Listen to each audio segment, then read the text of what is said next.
오늘 김봉 대장님께서 교장 연수 때문에 오늘 참석 못하셨는데 그래도 이렇게 다 임마누엘 찬양대가 너무 멋있게 찬양해 주셔서 진심으로 감사드립니다. 자, 오늘은 4강 가족의 마음 듣기라는 제목으로 우리가 말씀을 나누려고 합니다. 뭔가 세미나 형식으로 이렇게 진행되다 보면 이게 듣는 것이 재미도 없고 그럴 수 있지만 사실 배워야 돼요. 배워야 배운 만큼 알고 배운 만큼 또 아는 만큼 우리가 적용할 수 있더라고요. 그래서 오늘 말씀을 통해서도 우리가 가족의 마음을 듣기, 우리가 가족에게 말하기가 아니라 뭐라고요? 마음을 듣는 것. 이 아이가 나에게 얘기하고 싶은 그 진심이 무엇인지 그것을 들어주려고 애쓰다 보면 본심이 뭔지를 알아요. 그 본심을 알아가는 그런 과정들을 오늘 나눌 텐데 여러분들 오늘 말씀을 통해서 어떻게 대화해야 되는지 잘 배우고 또 잘 적용할 수 있는 우리 교회가 될 수 있었으면 좋겠습니다. 자, 건강한 가정의 중요한 특징은요, 열린 대화를 한다는 거예요. 많은 대화들을 즐거운 대화들을 통해서 해답을 찾고 또 부모의 지혜를 자녀들이 얻어가고 또 그것을 통해서 세상 속에서 적용하는 일들을 할 수 있는 겁니다. 그런데 닫힌 대화가 있어요. 닫힌 대화는 뭐냐면 명령조의 말. 너 공부했어? 자, 그러면 그 대화가 이어질까요? 안 이어질까요? 잘 안 이어지죠. 아무래도 밥 먹었어? 그러면 이제 단답형으로 나오니까 네. 그러면 끝나는 거예요. 아니요? 그러면 끝나는 거예요. 그러니까 열린 대화는 뭐냐면 나중에도 나오겠지만 그 아이가 이야기를 꺼낼 수 있는 그런 대화를 한다는 거죠. 밥 먹었어가 아니라 오늘 아침은 뭐 먹었어? 맛은 어땠어? 이렇게 물어본다고 하면 조금 더 부드럽게 이야기를 나눌 수가 있게 되는 거죠. 그래서 열린 대화를 해 나가야 되는데 가족 관계에서 발생하는 갈등과 문제의 차이를 우리가 대화만 할 수 있다면 그러면 문제는 다 해결해 나아갈 수 있습니다. 그리고 문제도 극복할 수 있는 힘이 생기는 거죠. 일방적으로 충고하고 설교하는 대화가 아니라 서로의 마음을 이해할 수 있는 대화가 필요한 거예요. 우리가 대화를 하다 보면 엄청난 지혜와 지식을 우리에게 줘서 우리가 그 대화가 참 재밌었다, 참 즐거웠다 그렇지 않잖아요. 어떤 말 한마디에 감동스러운 말 한마디가 내 마음을 계속 잔잔하게 울리고 그것이 능력이 될 때가 있거든요. 여러분의 부모님과 여러분의 예전의 추억들을 한번 떠올려 보면 어머니 아버지가 해주셨던 그냥 한마디 정말 별거 아닌 것 그 한마디가 여러분의 인생을 계속 이끌고 가는 힘이 되고 원동력이 되는 것들을 여러분 기억하실 거예요. 제가 자주로 이야기 드렸지만 제가 아버지께서 제 그 빚을 갚아주시면서 엄마한테는 얘기하지 마라는 그 한마디가 사실 별 얘기 아닌데 나에게 있어서는 너무 큰 어떤 아버지가 그동안 나를 어떻게 생각하는지 어떻게 사랑하는지가 다 느껴지는 그런 한마디거든요. 여러분의 인생에도 그런 말 한마디들을 감동스러운 말 한마디를 여러분들이 기억해서 여러분의 자녀들, 여러분의 남편, 아내, 여러분의 부모님들께 해줄 수 있어야 되는 거예요. 왜냐하면 그건 돈이 안 들어요. 그런데 감동은 오래 갑니다. 100만 원보다 훨씬 오래 가는 감동이 그 따뜻한 말 한마디라는 것 우리가 기억해야죠. 그래서 자녀의 이야기를 먼저 우리가 들어야 돼요. 많이 들어주면 어떤 이야기를 해야 될지가 나와요. 근데 안 듣고 이야기하면 싸우게 되고 다투게 돼요. 우리 아이들도 있지만 제가 항상 아이들에게 수시로 한 번씩 이렇게 딱 들어가면 핸드폰을 보고 있을 때가 있어요. 그러면 제가 얘기를 하죠. 또 핸드폰 보냐? 그러면 아이들은 이렇게 얘기합니다. 방금 폈는데 이제까 공부하다가 방금 폈는데 아빠는 꼭 그때 들어온대요. 기가 막히죠. 근데 이상하게 그때마다 저한테 걸리니까 저는 오해를 하게 돼요? 안 하게 돼요? 오해를 하게 되죠. 그러나 아이들의 입장에서는 어때요? 억울하죠. 지금까지 문제집을 다 풀었어. 다 했다. 핸드폰 한번 봐야지. 근데 아빠가 들어왔어. 공부 안 하냐? 그러면 마음이 다치게 되는 거죠. 그런 과정 가운데 있기 때문에 사실은 우리가 아이들을 이해한다는 것이 쉽지는 않아요. 왜냐하면 내가 가지고 있는 이 고정관념과 편견이 있기 때문에. 근데 우리가 그 고정관념과 편견을 계속 깨부실 수만 있다면, 그리고 이 아이들은 가능성이 있는 아이들이고, 이 아이들은 순수한 아이들이고, 이 아이들은 나중에 하나님 앞에 크게 쓰임받는 자녀라는 분명한 믿음만 있다면, 우리가 만날 때마다 다그치거나 그들을 혼내거나 훈계하는 그런 모습으로 우리가 아이를 키우지는 않을 거라는 거죠. 그래서 우리가 대화의 기술들을 좀 익혀야 되는데, 오늘 대화의 기술들을 잘 배우셔서 잘 적용할 수 있기를 바랍니다. 자, 먼저 대화에 관한 말씀들에 대해서 우리가 살펴볼 텐데, 하나님도요 우리에게 말 걸어 오셨어요. 하나님이 윽박지르시면서 신앙생활을 하라고 하지 않으셨습니다. 모세를 보세요. 네가 하나님의 위대한 일을 할 것이다 라고 얘기하시면서 칼을 들이대면서 할래 안 할래? 지금 안 하면 너 죽어. 하나님이 이렇게 얘기하셨어요? 아니죠. 하나님은 가시떨기 나무에서 내 신을 벗으라. 이것은 거룩한 곳이니 내 신을 벗으라라고 하면서 그 사람에게 계속 사명을 부어주시죠. 사명을 받아들이지 않으면 사명을 감당하지 못하는 거예요. 왜요? 하나님이 우리에게 의지의 자유를 주셨거든요. 그렇기 때문에 하나님이 주신 그 의지의 자유를 가지고 하나님의 말씀을 받아들이려면 대화를 통해서 깨닫게 하셔야 되기 때문에 하나님은 강압적으로 하지 않으십니다. 하나님도 강압적으로 하지 않으시는데 우리가 강압적으로 한들 그게 어떤 능력이 있겠어요? 자, 태초에 말씀이 계시니라. 이 말씀이 하나님과 함께 계셨으니 이 말씀은 곧 하나님이시니라. 하나님이 말씀으로 대화를 통해서 삼위일체 하나님과 함께 공동 회의를 통해서 온 세계를 창조하셨어요. 그 모든 것들을 할 때에도 하나님이 말씀으로 창조하셨다면 이 말의 힘이 얼마나 큰지, 이 말의 능력이 얼마나 위대한지를 우리는 잊어버려서는 안 된다는 것이죠. 하나님은 육신을 찾아 오실 때에도 우리 인간 수준에 맞춰서 내려오셔서 돌아오라고 애타게 말씀하시고 또 함께 변론하자라고 초청하시기도 하십니다. 창조주 하나님이 피조물인 우리에게 날마다 대화하자고 이야기하시는 거예요. 선지자를 통해서도 이스라엘 백성, 그 죄악 가운데 가는 백성들을 돌아오라라고 계속 요청하는 말씀들을 여러분들은 들으셨을 것입니다. 그런데 선지자들을 통해서 계속 이야기하지만 이스라엘 백성들이 이야기를 들어요, 안 들어요? 안 들어요. 우리의 자녀들과 똑같습니다. 여러분도 자녀들일 때 그랬습니다. 할렐루야. 인정하시죠? 인정하시잖아요. 제가 다 알아요. 이제 여러분의 인생을 제가 신방 몇 번 해보니까 다 알아요. 내가 이렇게 선택했으니까 어쩔 수 없죠. 엄마 아빠가 그렇게 반대했는데도 이렇게 선택했으니까 어쩔 수 없죠. 이런 고백들을 저는 정말 많이 들었거든요. 사실 우리의 자녀들을 바라보면서 답답하게만 생각할 게 아니라 나도 과거에 그랬다 라는 것들을 조금만 떠올리면 아이들과 대화하는 것이 대단히 쉬울 수 있습니다. 그리고 하나님께서 어떻게 말해야 되는지, 어떻게 들어야 되는지를 야고보서 1장 19절에 말씀하여 주셨는데 우리 한번 읽어볼까요? 시작.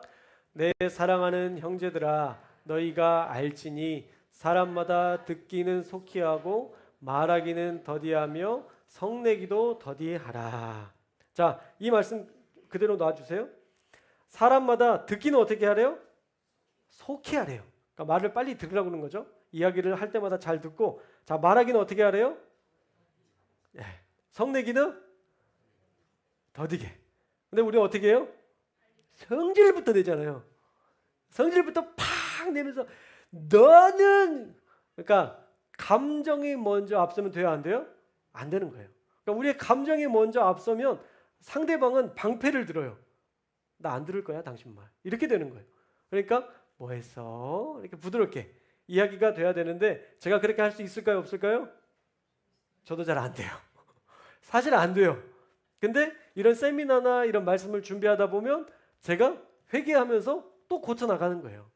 그러니까 우리는 완벽하진 않아요, 모두가. 그렇지만 배우면서 깨달으면서 조금씩 수정해 나가면 그 조금의 변화들을 우리 자녀들이 인지하고 자녀들도 바꾸어져 나간다는 거예요.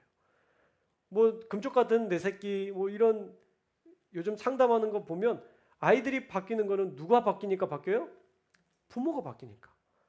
부모의 말이 바뀌니까. 그러니까 아이가 바뀌잖아요.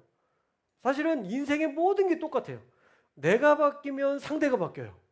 할렐루야. 저 인간이 바뀌면 내가 바꿔줄게. 아니에요. 여러분, 상대방이 바뀌기를 바라지 말고요. 내가 먼저 바뀌어야 돼요. 그래야 내가 바뀐 것을 보고 저 사람이 왜 저러지? 죽을 때가 됐나? 왜 저렇게 따뜻하게 이야기하지? 뭐 다양한 생각들을 통해서, 근데 한 번 그런 게 아니라 또 하고 또 하고 그런 걸 보면서 이 사람 진심이구나. 그 진심이 느껴지면 나도 따뜻한 마음으로 해줄 수 있게 되는 거죠. 그래서 여러분, 듣는 거는 빨리 듣고 남들의 이야기를 빨리 듣는 게 지혜래요. 귀 얇은 사람이나 전 제일 좋은 사람인 것 같아요. 귀 얇은 사람. 사람 말에 막 현혹되는 것도 있지만 하나님의 말씀에도 분명하게 우리가 붙들고 그 말씀을 우리의 것으로 취하기도 하거든요. 그래서 하나님께는 귀 얇은 자가 되시기를 주님의 이름으로 축복합니다. 그리고 말하는 거랑 성내는 거는 그리고 시작하세요. 그러니까 숨 한 번만 내셔도 괜찮아요. 딱 화가 났을 때 공부하고 있었지? 이렇게 얘기할 수 있는 거예요. 근데 이렇게 있으면 도대체 뭐해가 될 수 있는 거예요. 그러니까 차이가 되게 커요. 그러니까 한 번만 숨을 내쉬고 여러분 이야기하면 좋을 것 같아요. 그리고 말에는요, 살리는 말과 죽이는 말이 있어요.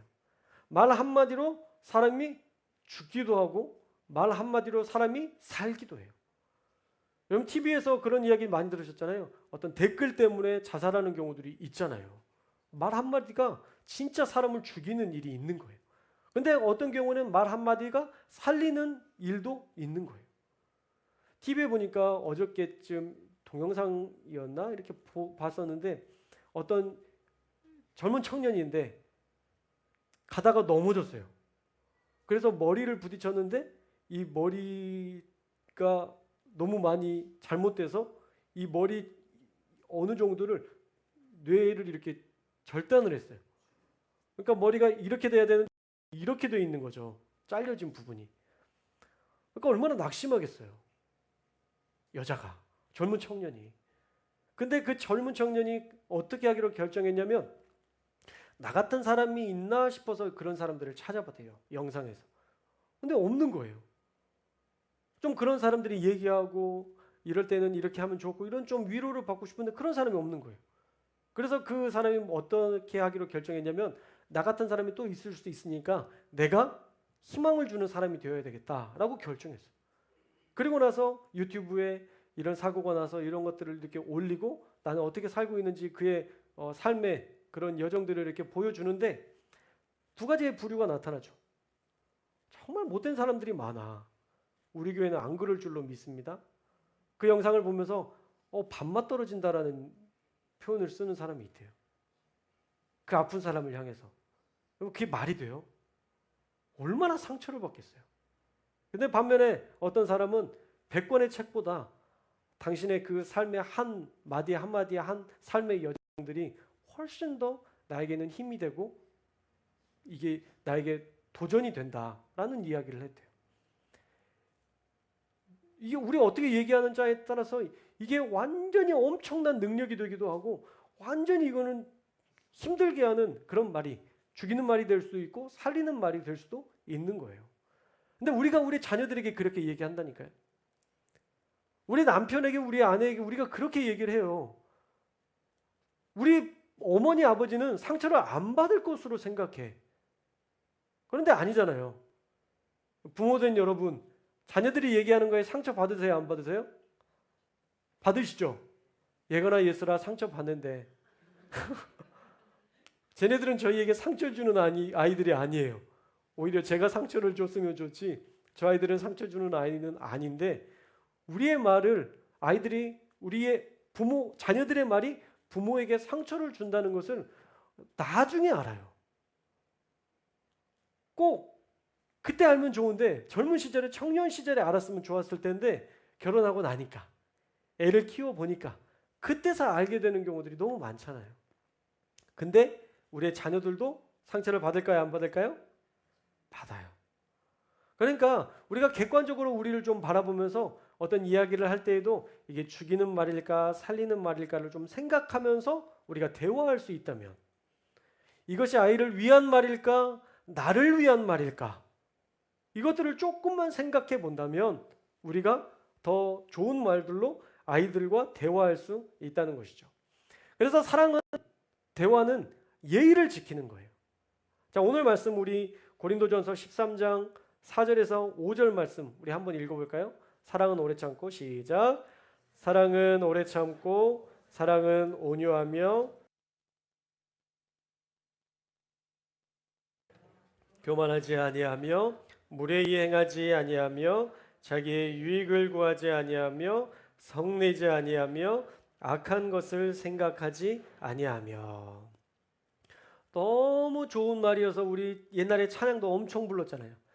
사랑은 언제나 오래 참고, 그죠? 너무 많이 불렀죠. 온유하며, 시기하지 않으며, 성내지 아니하며, 무례히 행하지 않으며. 근데 여러분의 대화를 한번 생각해 보세요. 오래 참으셨어요? 무례히 행하진 않으셨나요? 우리가 우리의 삶에 적용하는 게 참 쉽지는 않은데 우리가 이것들을 계속 떠올려야 되는 거예요. 오늘 이 말씀을, 오늘 우리가 읽었던 이 고린도전서 13장 4절과 7절의 말씀을 여러분의 식사성구로 결정하시고 밥 먹을 때마다 외우시면서 그렇게 이것들을 적용한다면 훨씬 더 여러분의 삶의 능력이 될 것 같아요. 무례하게 말해서는 안 됩니다. 인격에 손상이 갈 만큼의 그런 이야기들을 해서도 안 돼요. 자녀들의 마음에, 남편의 마음에, 아내의 마음에 분노가 생기게 해서는 안 됩니다. 제발 여러분 약점을 가지고 집요하게 파고들지 마세요. 우리의 잘못된 습관과 우리의 본성은요, 싸우다 보면 내가 이기려면 어떻게 해야 돼요? 상대방이 더 아파야 돼. 그죠? 그래야 내가 이기잖아요. 더 이상 이렇게 할 말이 없게 만들어야 내가 이기니까 진짜 아픈 거, 옛날 거부터 막 임신했었던 그때부터 막 다 끌어와가지고, 당신 그때 나 얘기 날 때 그때 당신 어디 놀러 갔었잖아. 그게 언제적 일인데 40년 50년이 지났는데 그거 끌고 와요. 왜요? 이겨야 되니까. 이 사람이 잘못한 거 가지고 내가 끝까지 늘어져야 내가 이기니까. 그때 우리가 그런 걸로 해서 이겨서 뭐 하냐고요. 따라해 볼까요? 이기지 맙시다. 이겨서 뭐 할 거예요, 그거? 여러분, 남편 이겨서 뭐 할 거예요? 아내 이겨서 뭐 할 거예요? 국가에서 당신이 이번에 남편을 이기셔서 제가 표창장을 준비했습니다. 여러분, 표창장 줘요? 안 주잖아요. 그거 다 의미 없는 거예요. 싸워서 이기는 거. 그냥 맞춰가는 거예요. 예전에 그 노 부부의 이야기 여러분 잘 아시죠? 어떤 할아버지가 아내에게 계속 날개를 줬대요. 닭날개를. 그리고 할머니는 그 남편에게 계속 닭다리를 줬대요. 그런데 어느 날 할머니가 돌아가셨어요. 그리고 나서 이 할아버지가 닭다리를 먹는 게 아니라 닭날개를 먹더래요. 그래서 생각해보면 이 할아버지가 닭다리를 계속 자기가 먹었으면 닭다리를 좋아하는 것처럼 생각할 수 있잖아요. 그게 아니었어요. 자기가 닭날개를 좋아하는데 내가 좋아하면 아내도 좋아할 것 같아서 계속 닭날개를 양보했던 거예요. 할머니도 닭다리를 좋아하는데 할아버지가 닭날개를 주니까 그냥 닭날개를 먹은 거예요. 그리고 자기가 좋아했던 닭다리를 양보한 거예요. 여러분, 이거 치킨 하나 먹은 거예요. 사실 대단한 일도 아니에요. 근데 서로 양보하고 서로에게 그것들을 베풀었다라는 게 되게 감동스럽지 않아요? 제 머릿속에 기억에 남는 이유가 그게 감동스러웠기 때문이에요. 여러분, 그런 감동을 우리가 전해줘야 된다고요. 그러면 가족과의 관계가 얼마나 행복하고 얼마나 즐겁겠어요. 기싸움하고 이런 게 아니라. 여러분, 우리가 사랑에는 예의를 지켜야 하는 것이고 또 서로에게 이기기 위해서 기싸움하는 그것은 대화가 아니에요. 우리가 정말 온전한 대화는 그 사람의 이야기를 들어주는 것, 그리고 그 사람이 할 수 있도록 격려하는 것, 이게 진짜 대화의 기본이 될 수 있는 겁니다. 우리 하나님이 그렇게 하셨어요. 히브리서 4장 15절, 우리에게 있는 대제사장은 우리의 연약함을 동정하지 못하실 리가 아니요 모든 일에 우리와 똑같이 시험을 받으신 이로되 죄는 없으시니라. 우리 성령 하나님께서 우리의 모든 연약함을 다 동정하신대. 이걸 체휼이라는, 개역 한글에선 체휼이라는 단어를 썼거든요. 몸으로 눈물을 흘린다. 그런 의미로 그 사람의 모든 말에 대해서, 삶에 대해서 공감하는, 우리 하나님이 우리를 그렇게 공감해 주시니까 교회 와서 여러분들 예배 드릴 때 은혜를 받을 수 있는 거예요. 우리 하나님이 여러분의 삶을 다 이해하시고 수용해 주시기 때문에 교회가 건강하게 든든히 서갈 수 있는 거예요. 우리 부모님이 그렇게 못 해줬지만 우리 하나님은 그렇게 해주실 분이니까. 할렐루야. 근데 우리 하나님께 우리가 그런 은혜를 받고 수용과 그런 공감을 받았다면 우리도 그렇게 수용하고 공감해 줄 수 있어야 된다는 거죠. 여러분, 공감은요, 설교보다 훨씬 더, 어떠한 교훈보다 훨씬 더 강한 힘이 있습니다. 누군가 나와 함께 울어주는 사람이 있다면 어떤 어려움과 절망도 일어설 수 있는 용기가 생길 수 있는 거죠. 그래서 우리가 가족과의 그런 대화를 통해서 어떤 자세로 들어야 되는지를 우리가 살펴봤는데, 자기 표현을 하는 이제 4가지 태도라는 것들을 이제 다시 한번 살펴보려고 해요. 자, 어린 시절은 자기 표현을 배우는 시기죠. 어린 시절에 말하기와 자기 표현을 배워야 돼요. 근데 우리 부모님들이 성격이 너무 급해. 그래서 아이가 뭘 먹고 싶어서 나 사탕 먹고 싶어. 그럼 이제 마트로 사탕을 사러 데려가요. 그리고 나서 뭐라고 해요? 야, 네가 먹고 싶은 거 얘기해. 해서 아이가 표현할 수 있도록 해야 되는데, 뭐 사러 왔어? 아주머니가 물어보면 아이를 대신해서 얘기해줘요. 사탕이요. 무슨 맛 줄까? 얘 딸기 좋아해요. 그러니까 아이가 표현할 기회가 있어요, 없어요? 없어요. 우리가 다 해주는 거예요. 근데 어렸을 때만 그렇게 해주면 괜찮아요. 근데 커서도 그래요. 다 커서도 야, 너 이거 좋아하잖아. 이거 사. 아이가 이제 좋아하는 게 바뀌었을 수도 있는데 우리 마음대로 우리가 과거에 키웠던 방식, 그리고 이 아이를 내가 안다고 내가 마음대로 다 결정해 줄 때가 많아요. 그래서 첫 번째, 자기 표현을 들어주는 4가지 태도 중에 첫 번째는 대리인의 역할을 하지 말아야 됩니다. 아이의 생각과 느낌을 대신 말해주시지 마십시오. 자녀 스스로 배고프니까 밥을 먹고 싶다라고 얘기하게끔 해야지, 때가 되니까 너 배고프지 않아? 밥 줄까? 배고플 때가 됐는데, 내가 지금까지 너를 키워봤을 때에는 너는 지금 밥 먹을 때가 됐어. 우리가 그 아이의 표현하는 그 모든 것까지 다 결정해 줄 때가 많아요. 그것은 결코 좋은 방법이 아니라는 거죠. 그래서 미리 챙겨주지 말고, 자녀가 부모가 알아서 해주기 때문에 수정적으로 바뀔 수 있기 때문에 아이의 필요와 마음을 다 알고 있다고 짐작하지 마시고 아이가 더 표현할 기회를 많이 주시면 좋습니다. 그래야 건강한 자기 표현을 배울 수 있어요. 또 감정도 마찬가지예요. 감정도 표현할 수 있도록 우리가 도와줘야 돼요. 어떤 일에 대해서 네가 그 일을 겪었을 때 어떤 마음이 들었어? 라고 해서 그 아이가 어떤 마음을 가져야 되는지 알아야 되는데, 여러분, 금쪽 같은 내 새끼도 보면요, 자기 감정이 뭔지 몰라요. 이게 슬픈 감정인지 이게 마음의 고통스러운 감정인지 몰라요. 그냥 이게 어떤 감정인지 표현 자체를 못해. 그래서 이제 편만을 들어주고 단어판에서 당신이 들었던 마음을 한번 표현해 보십시오. 그러면 그때서 그것 중에 하나를 선택할 수 있어요. 여러분, 감정도 계속 표현해야 알 수 있는 거예요. 특별히 여러분, 긍정적인 감정을 많이 들어주고 또 긍정적인 감정을 표현할 수 있도록 여러분들이 도와줘야 됩니다. 감사합니다. 우리 따라해 볼까요? 감사합니다. 행복해요. 즐거워요. 자, 이런 것들을 표현할 수 있게끔 우리가 도와줘야 된다는 거예요. 그래야 아이가 어떤 일이 있을 때 아유 감사하네요 라고 표현할 수 있어요. 여러분의 말을 그대로 따라한다는 거 아시죠? 우리 권사님들과 우리 집사님들의 말, 우리 장로님과 우리 목회자들의 모든 말들을 우리 자녀들이 그대로 따라해요. 그래서 자녀들을 보면 아, 내가 저렇게 말하고 있구나 라고 생각하시면 돼요. 100%예요. 여러분들이 만약 교통사고가 났을 때 하나님께서 지켜주셔서 정말 이것밖에 다치지 않고 이렇게 된 게 난 너무 감사해 라고 얘기한다면 그 말을 여러분의 자녀들도 그대로 따라할 거예요.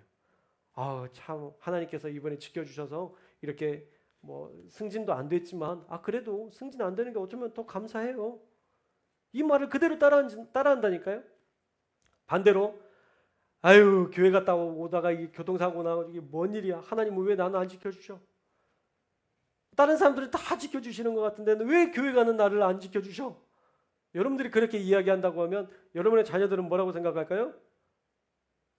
교회 가도 하나님은 안 지켜주시는구나.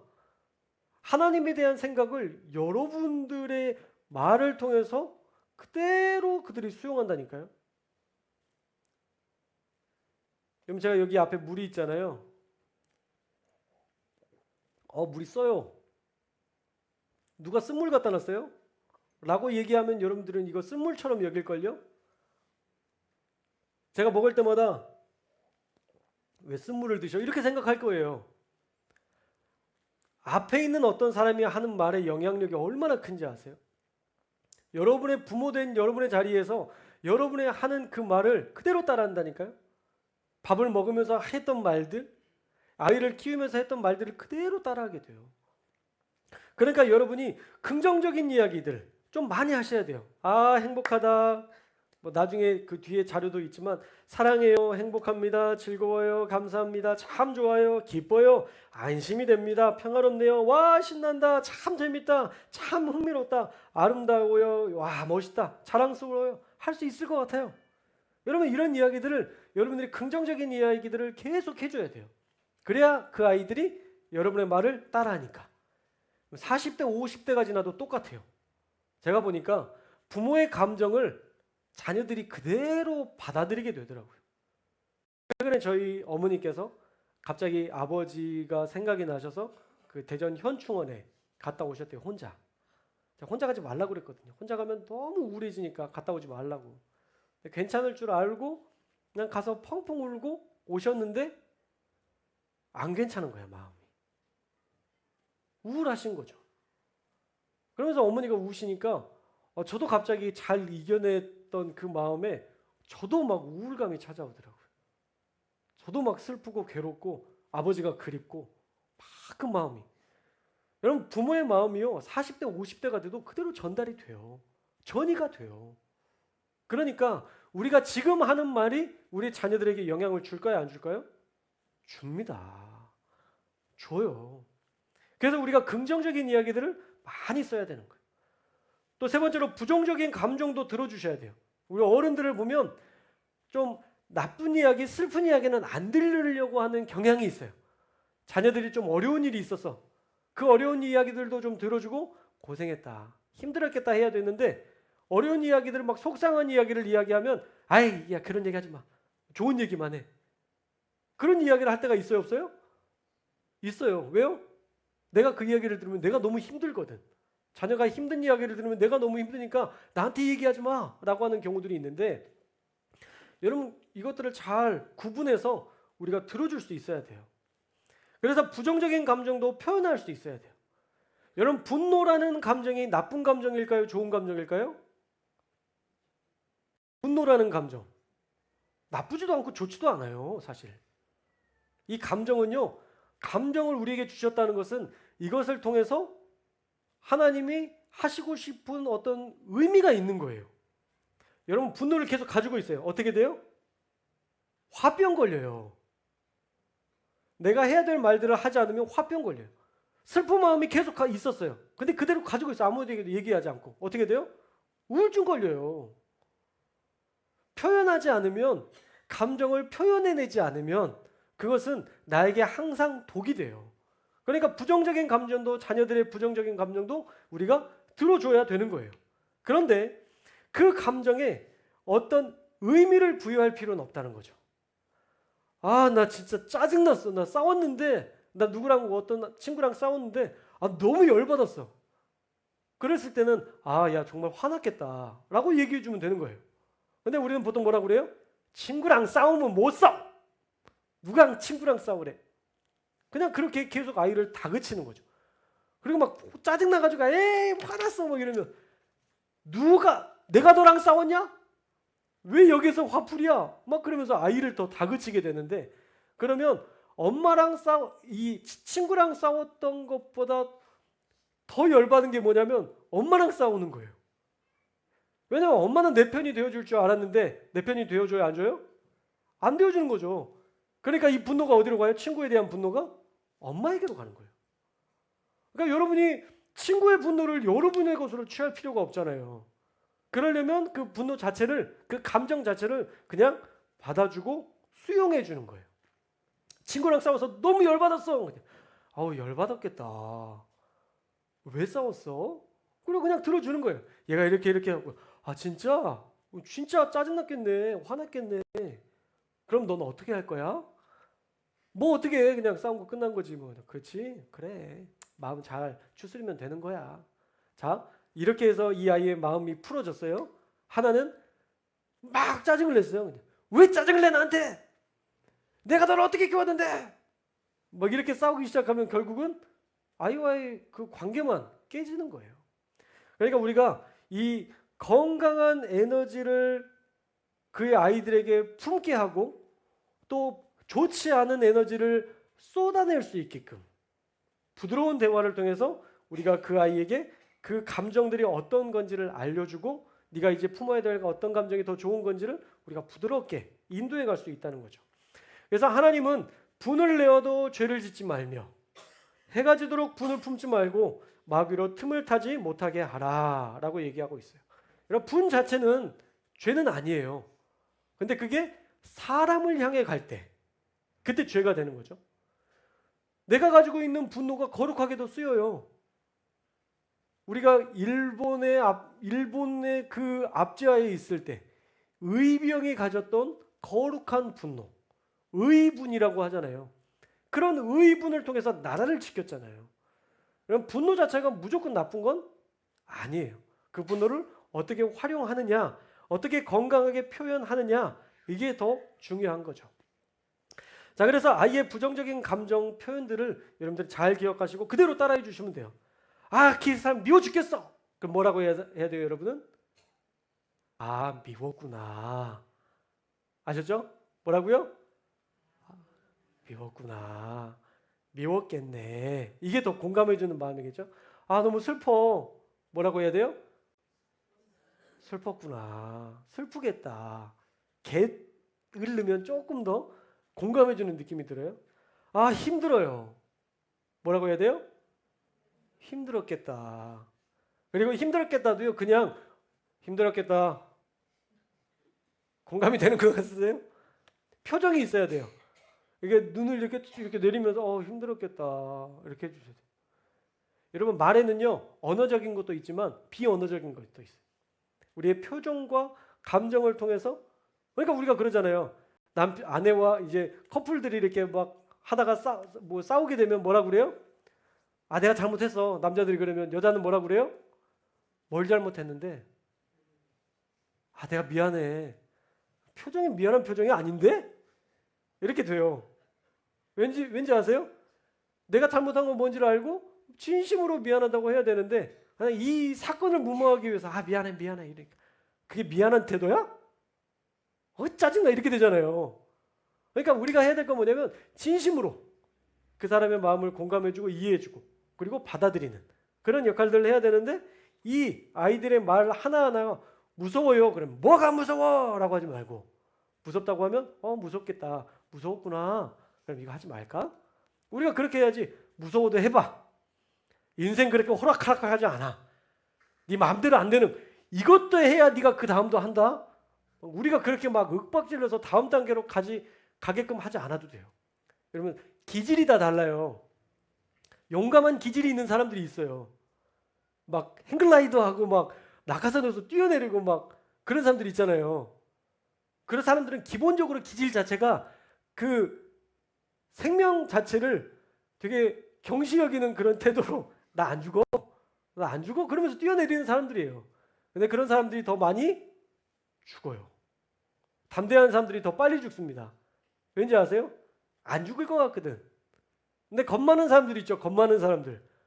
뭐 차만 지나가도 막 겁이 나서 이런 사람들. 그런 사람들이 오래 살아요. 왜냐하면 떨어지는 낙엽도 조심하거든. 떨어지는 낙엽도. 그러니까 그것마다 나쁘고 틀리고의 그런 건 아니지만 그 기질, 아이의 기질을 보고 아이를 키워줄 수 있는 부모의 눈이 필요해요. 그런 기질이 안 되는데 계속 그렇게 강요하면 아이는 그게 오히려 독이 돼요. 여러분 남편도 아내도 마찬가지예요.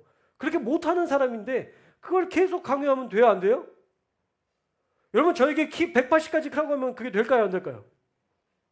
여러분 안 되는 건 안 되는 거예요. 기질도 마찬가지예요. 기질도 그렇게 쉽게 바뀌지 않아요.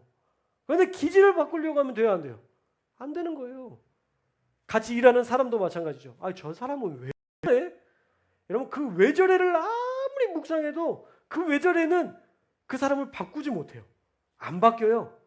그냥 그 사람을 수용하기 시작하면 아, 저 사람은 저런 사람이구나. 왜 이렇게 커피를 진하게 먹어? 저럼 잠 안 올 텐데?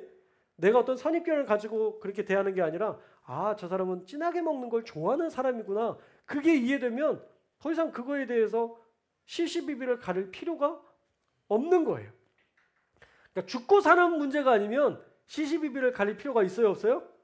없어요. 자, 우리 아버지를 보면서 참 많은 걸 느껴요. 저희 아버지 돌아가신 다음에 제가 느낀 것들이 참 많아요.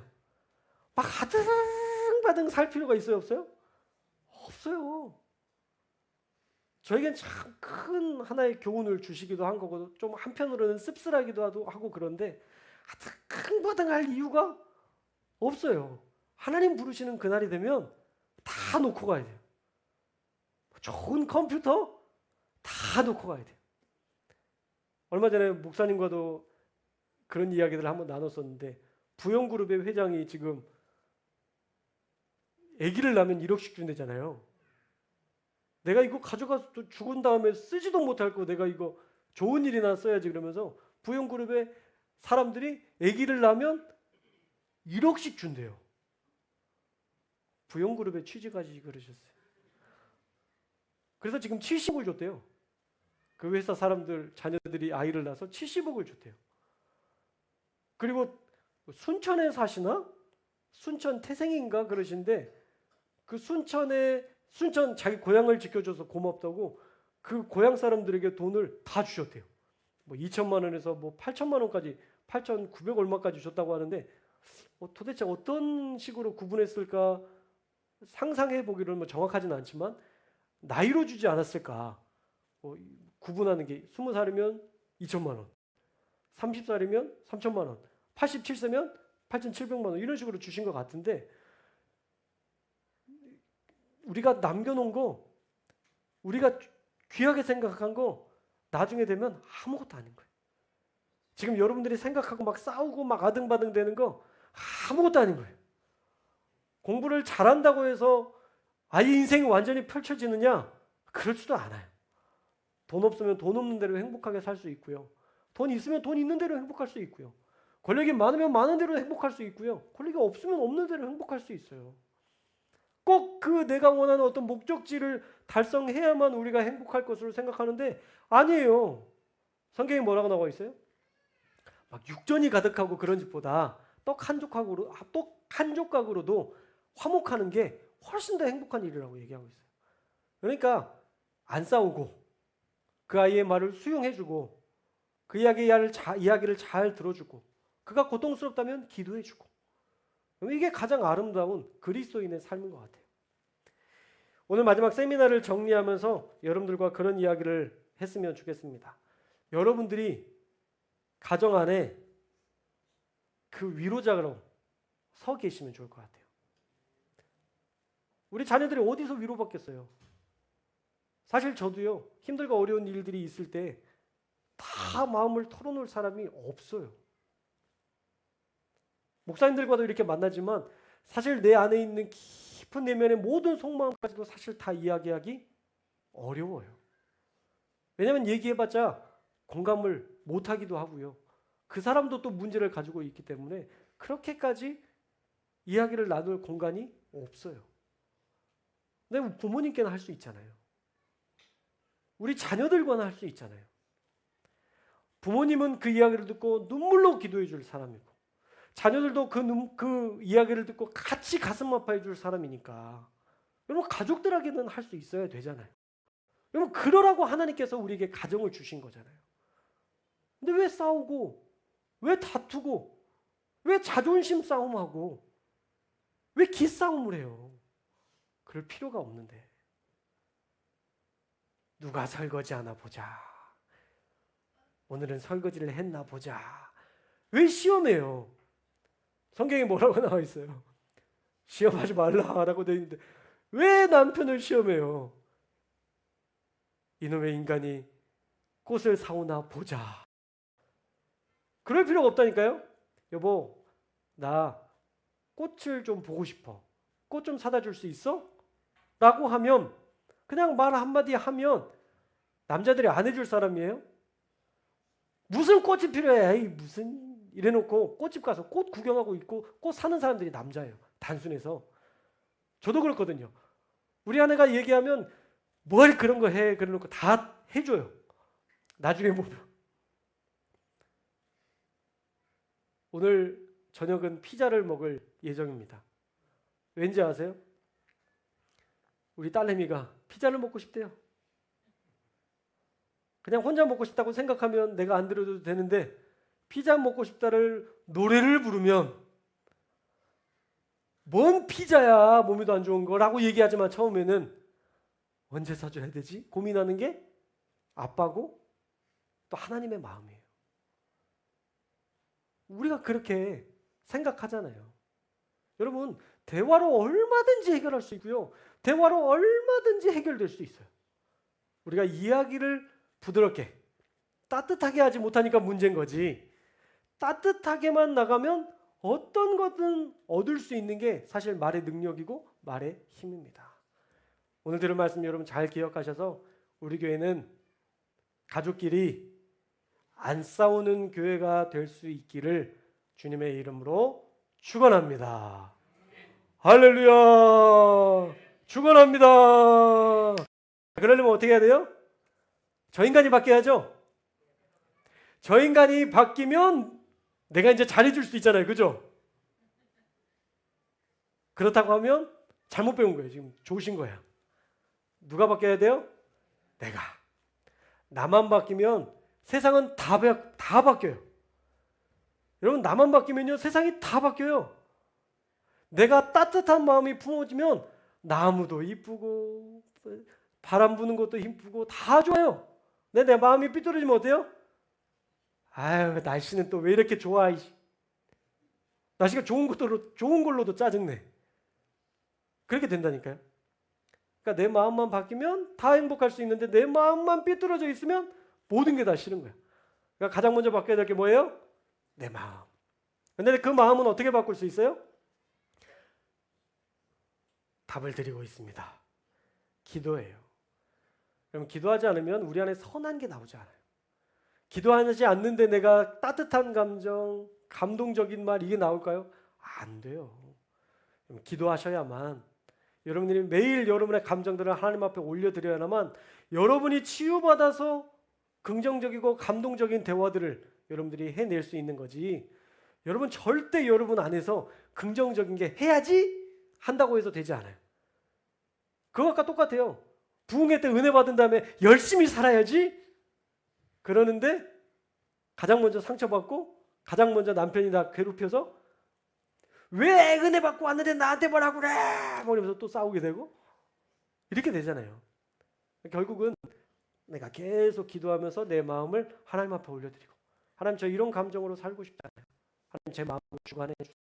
하나님 앞에 계속 올려드리면 여러분의 감정도 하나님께서 주관하시고 건강하게 또 싸우지 않는 가정으로 하나님께서 이끌어 주실 줄 믿습니다. 기도하겠습니다.